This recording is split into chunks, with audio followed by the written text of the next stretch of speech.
Handle से आप लगाते हैं, देश की 26 सरकारी कंपनियां और बेची जाएंगी, 70 साल में जो भी बनाया था वो सब बेच डालेंगे, और मोदी जी सत्ता में ये कहकर आए थे मैं देश नहीं बिकने दूंगा।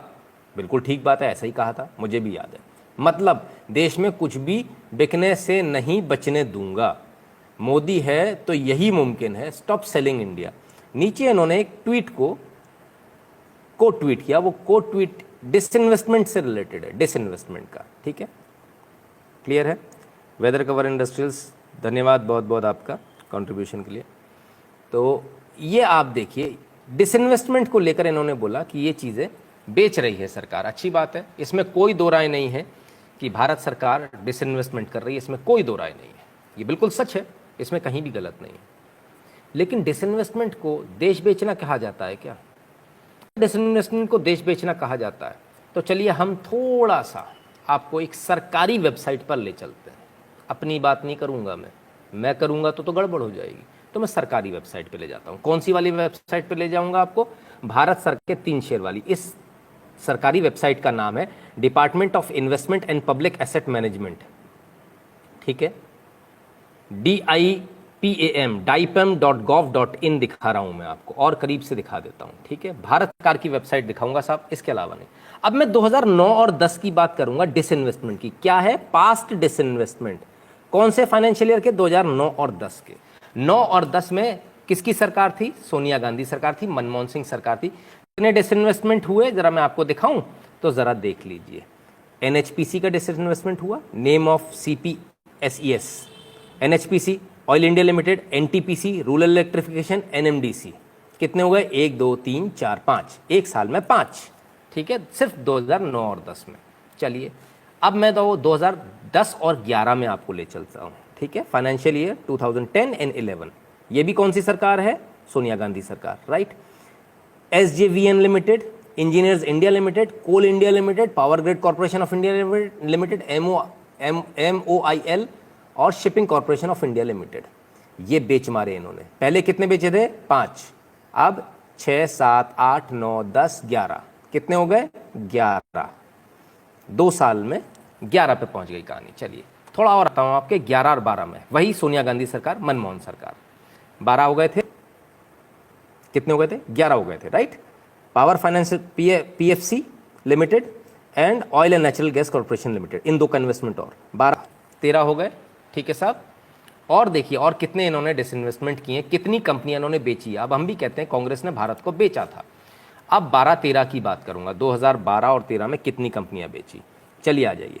NBCC limited, national building construction corporation limited, Hindustan copper limited, NMDC limited, Indian oil India limited, NTPC, RCFL, Nalco, SAIL, ठीक है। पहले कितने हो गए थे? मेरे ख्याल से 13 हो गए थे, 12 या 13 हो गए थे। 14 15 16 17 18 19 20 21, कितने हो गए? अब 21 हो गए, राइट। 2012-13 में अभी खत्म नहीं हुआ, क्योंकि 14 तक इनकी सरकार थी, 14 में मोदी सरकार आई है, तो जरा 13-14 तो ले लो।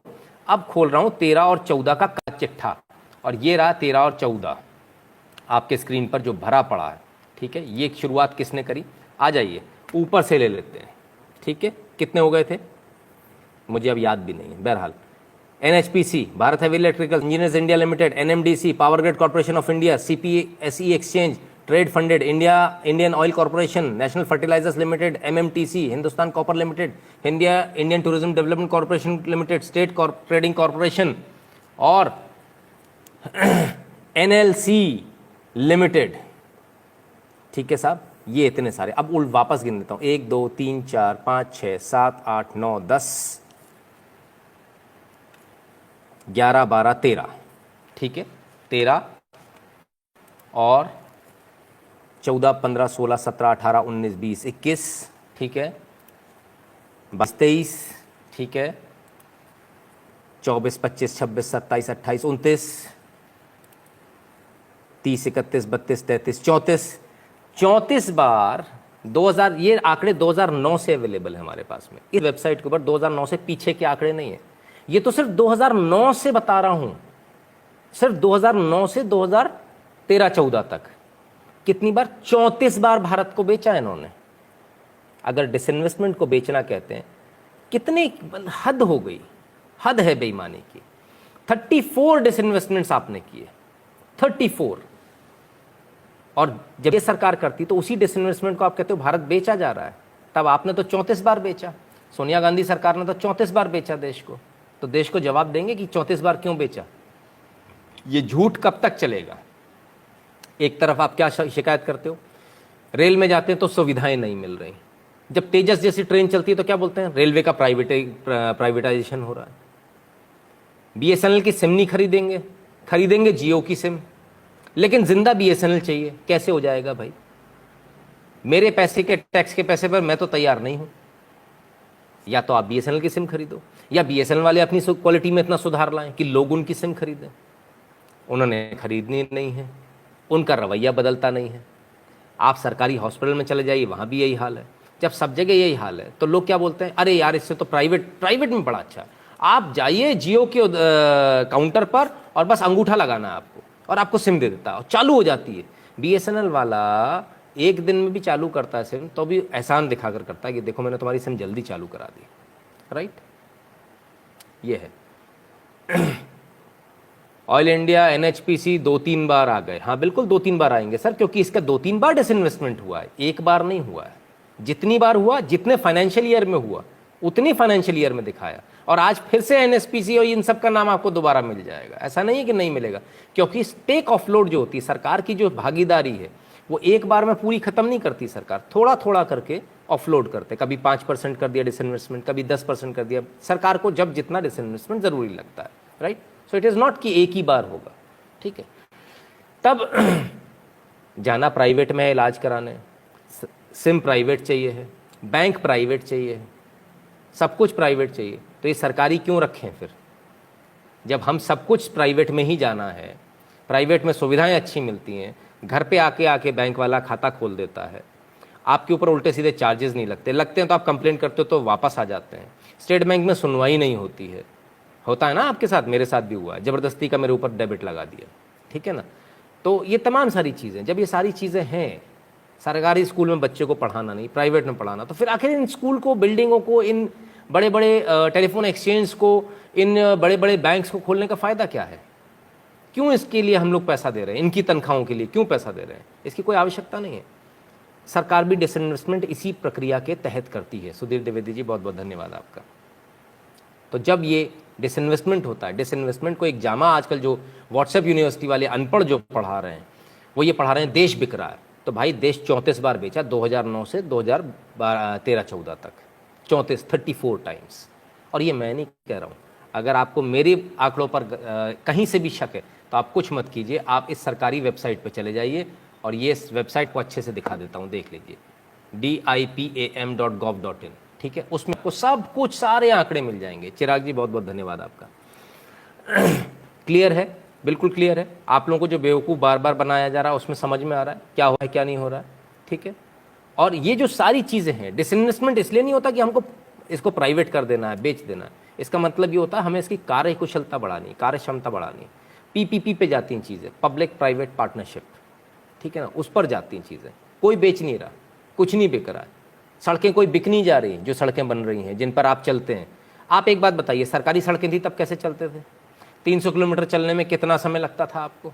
10-10 घंटे लगते थे। आज एक्सप्रेसवे बन गए, आप टोल देते हो, प्राइवेट है वो, आप टोल देते हो, लेकिन आप कितनी स्पीड पे चलते हो? 120, 140। वो 300 किलोमीटर चलने में जिसमें आपको 10 घंटे लगते थे, आज कितने लगते हैं? 3 घंटे, 3.5 घंटे, ज़्यादा से ज़्यादा 2.5 घंटे में भी हम लोग कवर करते हैं। तो क्या बेहतर है, उसी खड्डे वाली सड़क पे से जाना? तो फिर ये एक्सप्रेसवे से क्यों जाते हो? अगर आपको एक्सप्रेसवे चाहिए तो आपको डिसइन्वेस्टमेंट करना ही पड़ेगा, आपको प्राइवेट ऑपरेटर्स लाने ही पड़ेंगे, आपको प्राइवेट हाईवेज बनाने ही पड़ेंगे, जो कि 20 साल बाद वापस सरकार के पास आ जाएंगे। आप टेंशन मत रखो, वो जीवन भर नहीं रखने वाले हैं। ठीक है ना, वो पीपीपी पे बने हुए हैं, उनका एक शेड्यूल होता है, एक टाइम पीरियड होता है, जितने टाइम पीरियड पे वो उसे इस्तेमाल कर सकते हैं, उसके बाद उनको सरकार को देना होता है। सोमेश्वरानंद सरस्वती जी बहुत बहुत धन्यवाद आपका। तब बहुत क्लियर है, एकदम साफ हो जाता है कि आपको व्हाट्सएप यूनिवर्सिटी जो पढ़ाती है, व्हाट्सएप यूनिवर्सिटी आपको तमाम सारे व्हाट्सएप पर आपके पास में मैसेजेस आएंगे, जितनी जगह से आपके पास मैसेज आए हों कि मोदी देश को बेच रहा है, ये वीडियो ज़रूर दे दीजिएगा उनको, वापस ले जाकर पकड़ा दीजिएगा। ठीक है ना, उनको भी ज़रा समझ में आ जाए कि भाई देश की जनता बेवकूफ़ नहीं है। यहाँ बहुत सारे लोग हैं जो डिसइन्वेस्टमेंट का मतलब भी समझते हैं और जो डिसइन्वेस्टमेंट के पुराने आंकड़े भी दिखा देते हैं, और वो भी सरकारी वेबसाइट से। ये हम नहीं कह रहे, ये जो वेबसाइट है ये हमने नहीं बनाई, ये वेबसाइट भी कांग्रेस सरकार ने बनाई है। 2009 से इसके आंकड़े हैं, हमारी बनाई हुई नहीं है कि मैंने घर पे नहीं बना दी, ठीक है ना। तो इसको भी बहुत क्लियरली समझने का प्रयास कीजिए। बहुत सारी चीज़ें आपके सामने आएंगी, बहुत सारी चीज़ें इस प्रकार की आएंगी जो आपको बार बार ये बताएंगी कि देखिए देश के अंदर ऐसा हो रहा है, देश के अंदर डिसइन्वेस्टमेंट हो रहा है। डिसइन्वेस्टमेंट को क्या बताया जा रहा है? डिसइन्वेस्टमेंट को बताया जा रहा है जो चीज़ें अच्छी करी जा रही हैं उसको बताया जा रहा है, देश बेचा जा रहा है। ये ठीक उसी प्रकार से जैसे जब गोल्डन कोऑर्डिनेटर बन रहा था, तब सरकारों ने, जब विपक्ष में बैठे हुए जो लोग थे, कांग्रेस के जो लोग थे, उन्होंने कहा था ज़रूरत ही नहीं है इनकी गोल्डन कोऑर्डिनेटर की। और आज आप सोचिए, आज देश के अंदर एक्सप्रेसवेज हैं, ये वही लोग हैं जो हर बार हर चीज़ में इन्हें अड़ंगा लगाना होता है। एक्सप्रेसवे बनते तो ये कहते सड़क बेच दी, अगर रेलवे स्टेशंस का सौंदर्यीकरण करना होता है तो ये कहते हैं कि रेलवे स्टेशन बेच दिए। अभी दिल्ली का जो रेलवे स्टेशन है वो भी एयरपोर्ट की तर्ज पर बनने वाला, आपको बहुत मज़ा आएगा वहाँ जाकर। गुरुजी, ऐसे लोग